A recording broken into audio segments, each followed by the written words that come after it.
Welcome back to the second part of kind of the premiere KSP episode. So right now we're going to sit and go for orbit.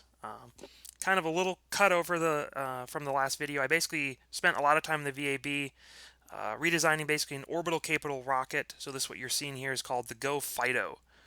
Go Fido Mark 1. So all liquid fuel, 2 stages, 4 little engines down there, on a small little satellite. So let's launch this here, see how she goes.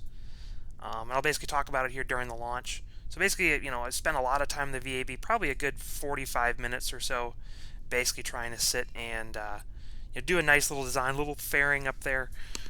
Just basically wanted to start, basically I gave up on achieving the escaping the atmosphere part. So I figured, well, we'll do it in 2-in-1 launch.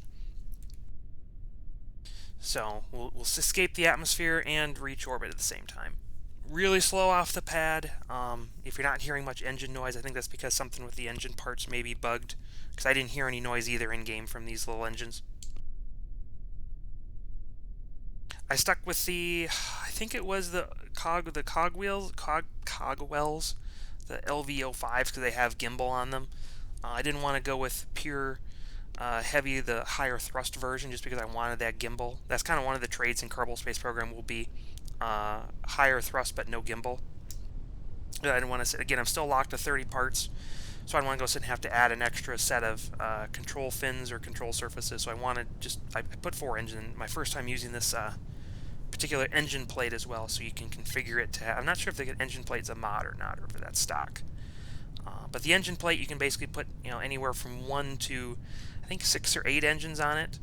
And then you can basically add an extra attachment node down underneath if you're trying to attach it to a launch pad or another stage or something, if you're doing like an interstage design. So I just put 4 engines on here, did a little pitch over. I'm trying to be not very aggressive about my gravity turn, because I want this thing, I know we're going to be low upper stage thrust. So you see here, we decouple second stage just fine, still going steep, getting close to staging. I'm going to sit and decouple the payload fairing. We'll see how that goes. And it doesn't go well at all. I start tumbling. Fortunately, I recover, but I lose quite a bit of velocity from that, easily a good 100 meters per second or so. It's debatable whether or not that comes back to bite me in the end, but we'll see here. Aiming for probably about 100 kilometers. I'd rather have it be a little steeper. Or no, actually, we just burned out at about 90. So I'm gonna extend the comm antenna of that little satellite. Deploy it here. Have a couple small little gimbal engines on here. They only provide gimbal authority when they're under thrust, so it's a trade I'm willing to make, though, because I don't really have any RCS stuff. We have a big RCS tank, but I didn't want to sit and try to put one of those on this time. So you can see me turning them on just to get some attitude control. Firing it up, trying to push our apoapsis up to probably about 100. I think it's 100, and then I cut it. And then I was trying to leave some fuel behind just when we go to sit and do the final burn. Or no, I take it back. Oh, yep, I cut it. Tier 1 tracking station means there's no markers of any kind, so I'm just eyeballing everything. Time warp to about where I think apoapsis is, and then I just basically fire. I'm going to fire this thing all the way, and we're going to get really close on fuel here. Let's see if I end up making it or not.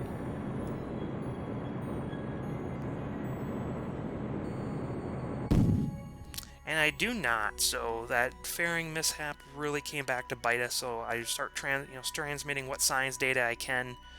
I think I've only got 1 extra battery pack on this thing, which turns out to not be enough. So I'm trying to kind of keep the craft spinning just a little bit to get some sunlight as we go around, and maybe at least get like a temperature or maybe a pressure scan going.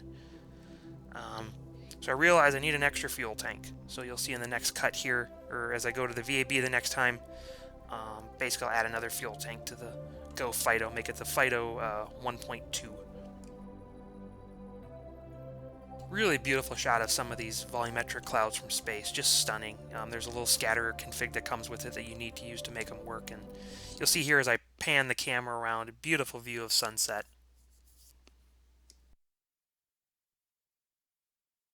We start coming back into the atmosphere. We'll start, yep, there's the re-entry heating.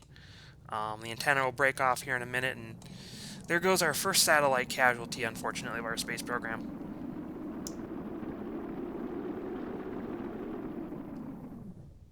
And as it dies, we fade to black.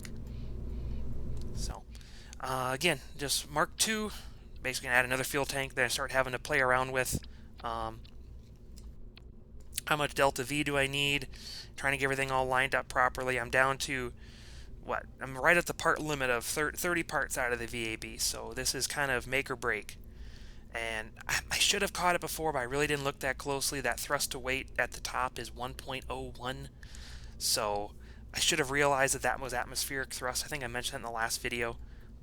I needed to sit and switch to the atmosphere values instead of the vacuum thrust values for these engines. So you'll see here, I actually end up being under thrust when I go to launch this next time.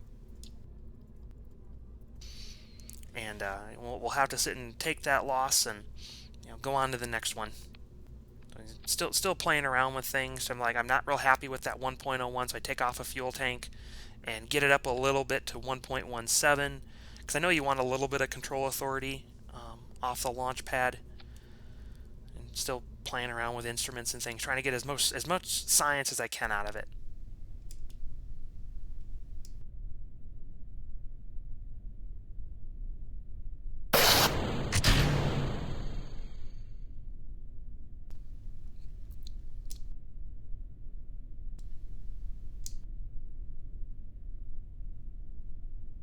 Start kicking myself because I realize right here what happened, and I'm just not happy camper. So I decided to do a revert because that was my fault for not looking at the pad, and you see me here looking at the number because I was thinking, okay, well I should be high enough, high enough thrust for my 4 engines, because I can't put any more engines on this thing, I feel.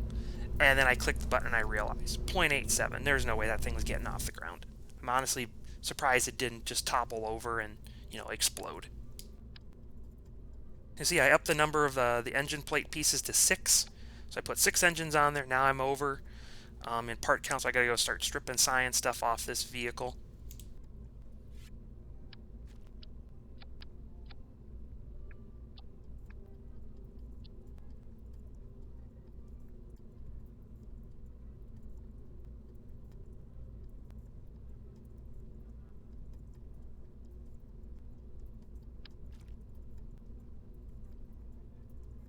I decided, I think, just stick with only having 1 science instrument, but then we can complete our contract and get paid for both breaking, or no, we already broke the atmosphere the last time.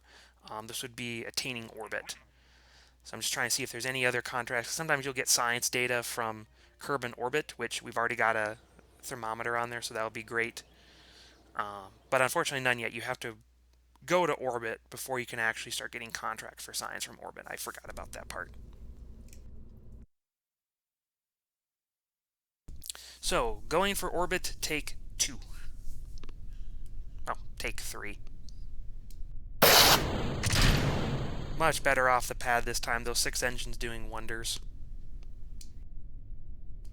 Kind of doing a little fancy pan shot here, looking at the clouds. There's the Mun there in the background we just saw.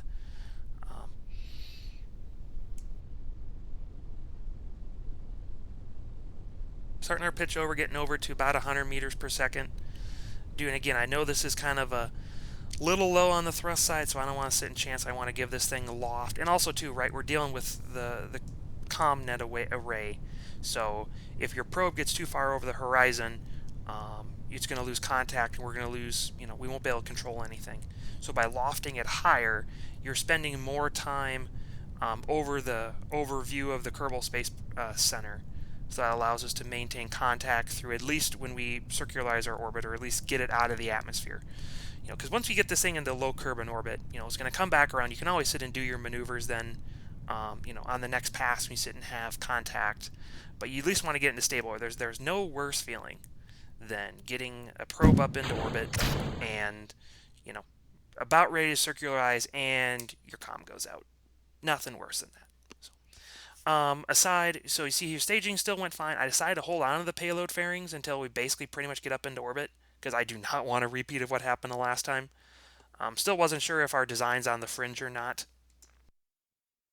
So we're getting up here. There we go. Fairings go away smoothly because we're fully out of the atmosphere. I want to push that apoapsis up a little bit more because it'll take less circularization delta V if we push it up a little higher. So, and also too, again, we spend more time in contact with the Kerbal Space Program or Kerbal Space Center. So I'll go out to map view here in a moment, and you'll see what I'm talking about. Kind of see the line, and realize, when we push that apoapsis out, we're going to it's basically like hang time, basically. So you can see here, basically, we've pushed that out pretty high. We're going to be in view for the entire burn.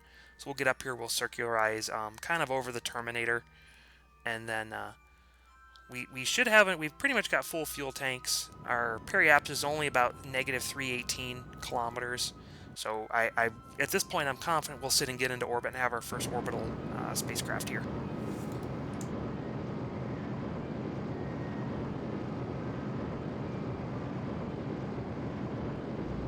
Just burning down that delta V a little bit. Pretty high thrust to weight, so I'm pleased about that.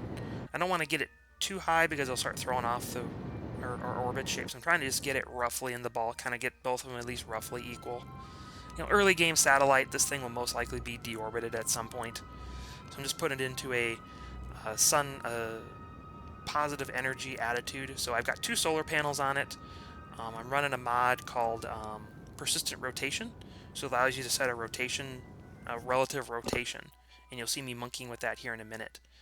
So basically, you can have your spacecraft continue to rotate such that your solar panels will always stay towards the sun. So basically, I'm just trying to kind of get it in that attitude, so that way, I can have the batteries charged, put it in hibernation mode, and then, be able to turn it back on down the road in case I get a science data contract, or, still got some delta V left in this thing. I could sit and, maybe send it to another orbit or something.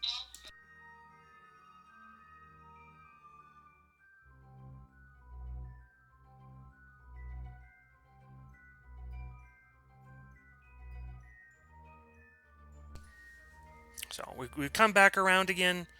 I realize actually we don't have ComNet connection yet, so I'm trying to wait for us to get over the horizon and basically come into view. Then I can sit and spin it just a little bit, because you can also do roll control, right? You can fire those. You'll see them right there. Yeah, opposite directions of the thrusters.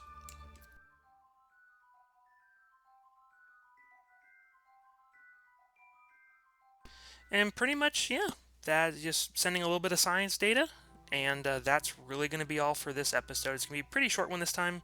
I know the last one was about 30, a little over 30 minutes. I'm going to try to keep these things to between 20 and 30 minutes. But kind of right here is a nice neutral stopping point. Got our first, officially got our first satellite in orbit. Can't complain. So we'll leave that up there, throw it back to the Kerbal Space Center, and that will be it.